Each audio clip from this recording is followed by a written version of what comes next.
Sociology is like a big puzzle. Trying to figure out why people behave the way they do and how they might act in the future helps us understand beyond the superficial.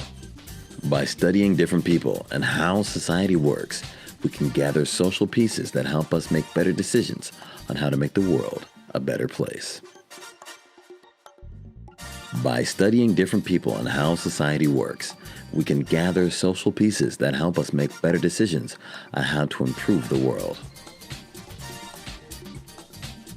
Welcome to Sociologically Speaking with Rena Risper. This podcast is about understanding why we do what we do. This is a special bonus edition of Then and Now Confronting COVID-19 in Clinton County and beyond. We will explore some interesting insights today and take a deep dive into the sociological implications of this unprecedented pandemic. We continue our investigative journey into the societal impacts of COVID-19. I am here today with Kera Joseph. She has been struggling with long-term COVID, and she's a marketing professional with a bachelor's in advertising, and she also has an MBA. As a woman with chronic illness, she has battled autoimmune disease and chronic fatigue syndrome since 2020, as well as long hauler COVID since 2022. Welcome to the show, Kera. So how are you feeling today? I could be better. You know, I hear that from a lot of long-term COVID sufferers. Tell us about your story. Go from when you first started getting ill. Things kind of started back in 2019 when I dealt with reactivated mono or Epstein-Barr virus. And ever since then, it has been a whirlwind of various illnesses. After I dealt with mono, I was then diagnosed with hyperthyroidism, Graves' disease, which I dealt with for about a year and a half with medication in and out of my endocrinologist. And that was a struggle in and of itself. And then was in remission as of like November, December of 2021. And then, COVID had already been in its full-blown taking the world by storm. And I knew at that point, I knew personally that I had to be careful because ever since having the mono and cytomegalovirus again at the same time, I was easily susceptible to getting sick and not feeling well and already had kind of an array of symptoms. So then January of 2022 hit and I had COVID. I think it was the third or fourth week of January. And ever since then, it's honestly just been symptom after symptom after symptom. And just honestly trying to figure out kind of where to go from here. So when you got COVID, how did you know you had it? What were your symptoms and what are your symptoms now? So funny story with that. At my job at the time, everybody was getting COVID. I was wearing a mask. I had tested, I think 2 times in January and it had showed negative, but there was a week when I started feeling really, really, really, really ill, really having a hard time breathing, nasal congestion, my lymph nodes were swollen, I was having gut issues, horrible fatigue, which I was familiar with that already. But everything was amplified times like 10. And then shortly after that, within a matter of, we'll say a month or two, I just kind of noticed that things weren't really getting better. My fatigue was constant.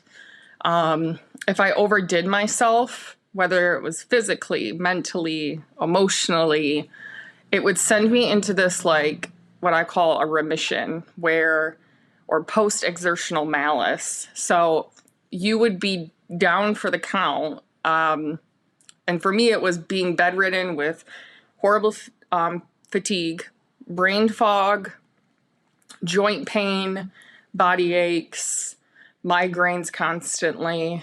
And today it's pretty much those pretty consistently. I definitely had, I think since January of last year, it's probably been over 30 to 40 different symptoms here and there of just odd things. And What is your oddest symptom? um there's so many. I know it's not funny, but when I talk to COVID long haulers, it's a myriad of symptoms. It it is always something that's really strange and very painful to the person who is going through it. Now, I know that you live in Clinton County. What kind of medical treatment did you get, and how is that impacting your life right now? So I've always been someone who has had to learn to advocate for myself. I've had to learn to consistently and repeatedly say how I'm feeling to my doctors. I've dealt with the gaslighting. I've dealt with is it your anxiety? Is it your depression? But I fortunately had a very good primary care doctor who has consistently shown up for me in the way of, if I bring something to him or I'm saying, I'm not feeling well, this is how I'm feeling, he's very open to looking at multiple, like, reasons on why I'm not feeling the way I'm feeling. So, did you do any research with that? Because I know, I know that you love to research and bring things to the forefront because you're just your overall being. You want to find out an answer, and you're thinking to yourself, I have to do the research. So tell me about the research process, and if you did you bring it to your doctor or did you just talk about it, because COVID was so brand new for everyone that it was very complicated for medical personnel to even know what to do themselves. So when I initially saw my primary care, I had brought up COVID. In January, when I was testing myself, it showed negative. But the thing I realized through some of my research was, and a lot of people had heard, tests can show, you can have false positives, you can have false negatives, you can have, all these different things. And there's certain windows of when it might show up, it might not show up. The thing with COVID is we don't really know everything. And, especially in the beginning, it was just learning things as we went. And so for me, knowing from my past, I knew that, I got to a point where I had every specialist scheduled to see them, even some that were 9 to 11 months out. The neurologist, the pulmonologist, my endocrinologist, an array of doctors. And so I knew going into it, eventually in the very beginning when I told my doctor, we looked at it shows like your certain levels in your blood. So it's not necessarily the swab or the yes or no kind of COVID test. And so that was one of the things I researched. I was like, well, is there other ways to know if you have COVID? Because here we have seen thousands of people, might have had a negative test, but now they're dealing with post-viral syndrome like symptoms. And so, yeah, I am constantly researching what's going on in the COVID world. One of the things that I've been grateful for is someone who was diagnosed with chronic fatigue syndrome. There was not a lot of research on it because there wasn't really money in it and there wasn't people looking into it. And so ever since COVID came along, and then long COVID, it's brought a lot of the other post-viral infections or syndromes kind of at the forefront, because now they're seeing like this is real. And that's been the hard part, is because to so many people it's invisible. So for me, I guess like the invisible part is, you know, you have symptoms that aren't necessarily seen. So if you lose a leg, or, you know, my family has had cancer before. You have something that's more physical that you can see, or you're going to, I guess, die from necessarily, like, or quick. You know, fatigue, you don't necessarily see it. And aches and pains, and especially a lot of joint pain, brain fog, you can't really see those. And I think the other aspect of it is when people talk about being invisible and having like an invisible illness, it also like honestly has to do a lot with the mental aspect of it too.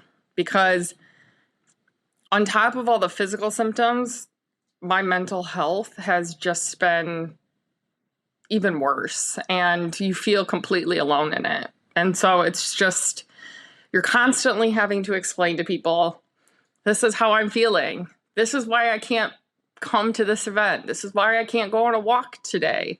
For instance, today, I had to take a 3-hour nap because I was not functioning at all. And I had only done grocery shopping and cleaned the inside of my car. But that literally sent me into having horrible fatigue and brain fog, and so I had to nap. Wow. How is it working? Do you still work? I went from working full-time to not working because I was essentially bedridden for a few months, to not having any money, so you have to work. I'm very grateful I found a part-time job that it's fully remote, and they're very, very, very flexible with me. So, but in that aspect, if I didn't have that, I don't know what I would do. I've been through the system. I've, went from, like I said, working full time, having health insurance, having, all these safety nets, to learning what Medicaid is, learning what food stamps are, learning how to literally pay your bills. And through that, I've also dove into, like I said, I like to research, finding programs that will help with like energy bills, or my house in the basement dealt with really bad mold. So I had to do mold remediation, did not have the money for it. So looking for grants, looking for all these things that I've never had to really see firsthand. And when you end up chronically ill, and what I've heard with a lot of people with long COVID and stuff like that it's like, how do you work when you physically can't at times? And having those invisible diseases, it's tough because people will look at you and you look absolutely perfect, but inside, really, you are falling apart. And talking about falling apart, we're going to fall back together. We are speaking with Kera Joseph. She is an amazing human being, as well as a marketing specialist, social media influencer, and she also has her MBA. She's also dealing with a chronic illness and long COVID. And after the break, we will be right back with Kera Joseph.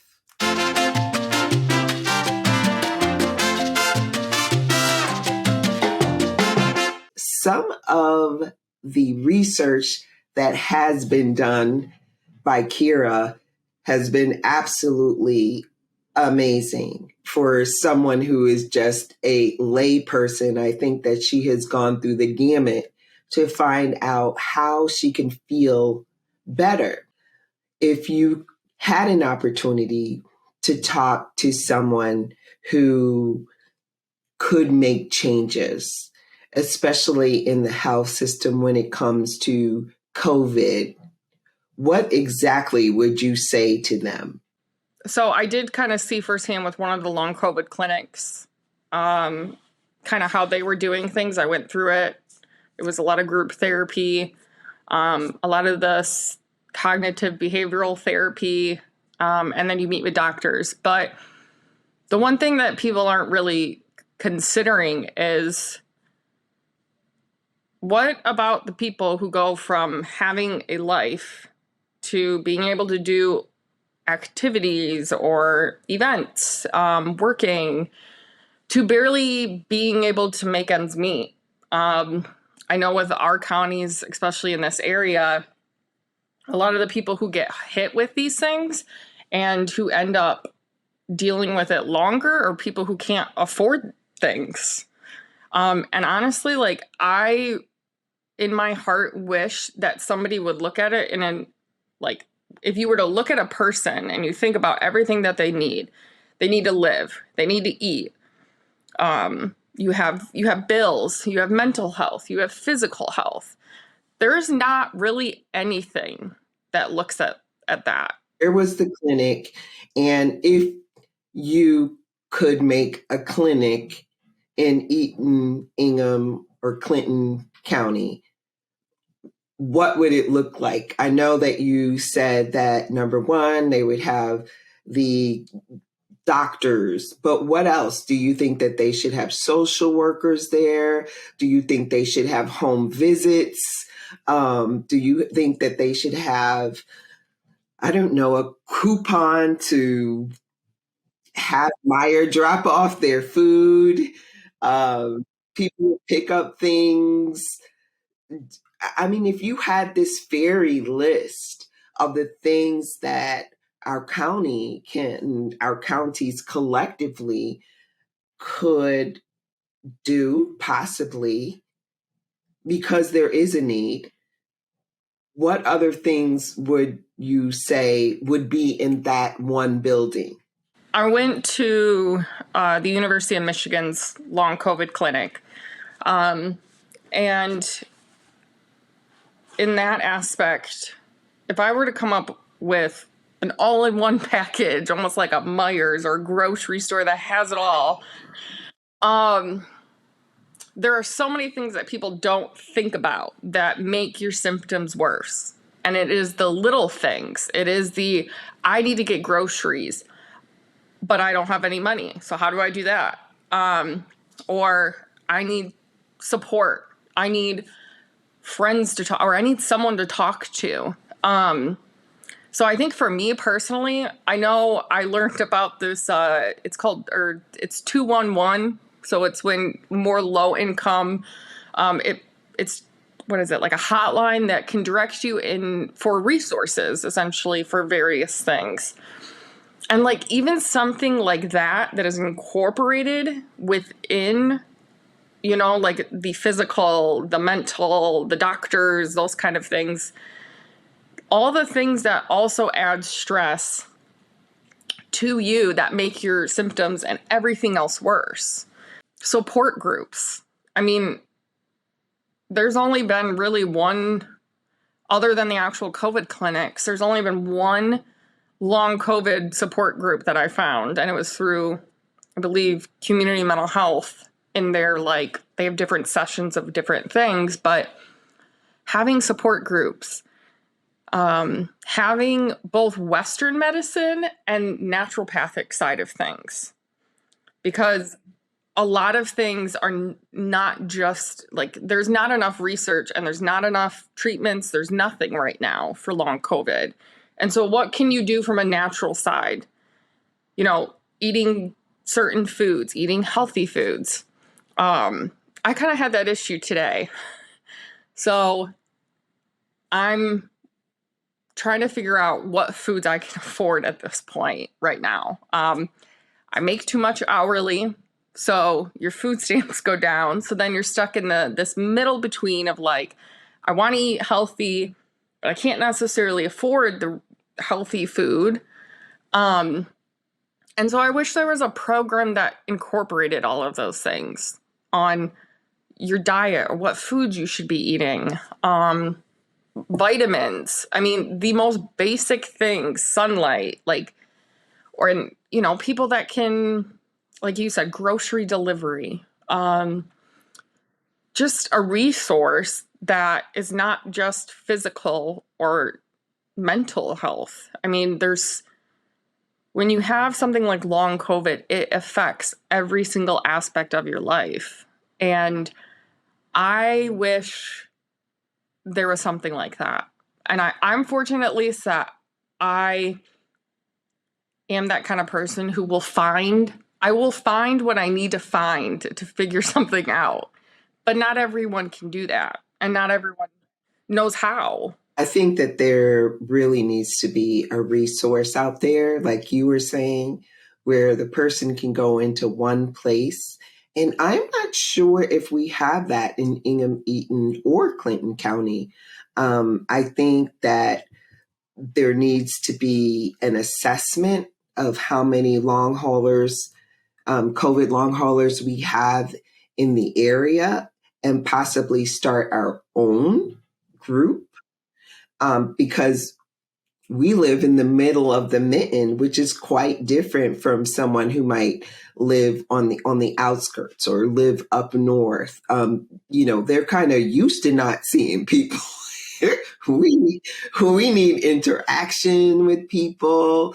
We need more COVID resources, as they did with the COVID task force that was created in 2019. They were trying to get people vaccinated. Now what? And how do you go about putting all of that back, gluing all of that back together when people think that everything is normal now? I think for me, I've always been a very empathetic person. And so when I think about telling or trying to explain to people, which I have to do on a daily basis, and it is exhausting.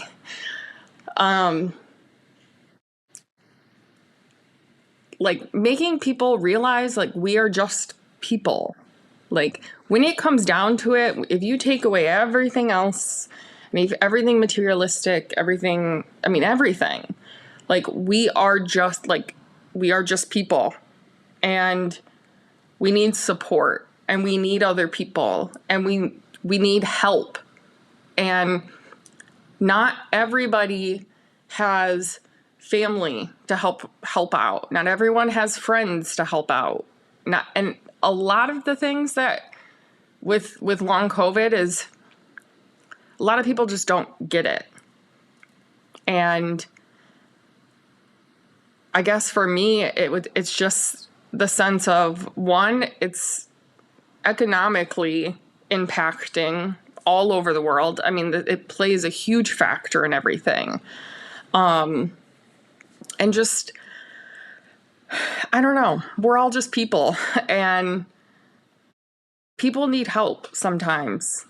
Do you have any last bits of advice that you would like to give to someone who is watching this episode of Sociologically Speaking from the perspective of how people interact with one another? Like you said, ask somebody how they're doing. But the biggest thing after that is to listen. Don't give your judgment or any opinions. Listen to what they have to say, and then ask them, would you like my advice? Would you like help? Like those three things. Be kind, ask someone how they're feeling, and listen, because it is so simple, but from someone who deals with literally on a daily basis of people who do not listen, of people who say, did you do this? Have you done this? It's like, yes. And I'm always having to repeat myself. And I tell people, I just need you to listen right now. Well, we are listening, and we are listening to Kera Joseph. She is a marketing professional and all things great. And she's such a good person. And you know what? She's absolutely right. Kindness goes a very long way. I would like to thank you so much for being on my show. And we'll have to talk some more, because if we can get together a group of long haulers, you know, it's funny because you say that and then you think to yourself, oh, you know, we're going to have to get twice or three times as many people, because everybody's going to be dealing with fatigue, including the family members, because brain fog is no joke. So I thank you so much for being here today and spending your time with us. And I hope that you feel a little bit better by getting some information out to the community at large. Thank you so much, Kera. Thank you. Thank you for joining us today on Sociologically Speaking. Through our heartfelt conversations, we delve into their compelling stories, exploring how they have adapted their work lives, pivoted their skills, and learned to thrive despite their circumstances. Tune in as we unravel tales of courage, hope, and transformation. Be sure to subscribe to Sociologically Speaking with Rena Risper on YouTube. Remember, knowledge empowers us all. Until next time, stay curious, stay informed, and stay engaged. This podcast is sponsored in part by the Tyson Family Foundation. This series of podcasts will address COVID-19 related inequalities and risk factors among Black, Indigenous, and people of color communities within Ingham County.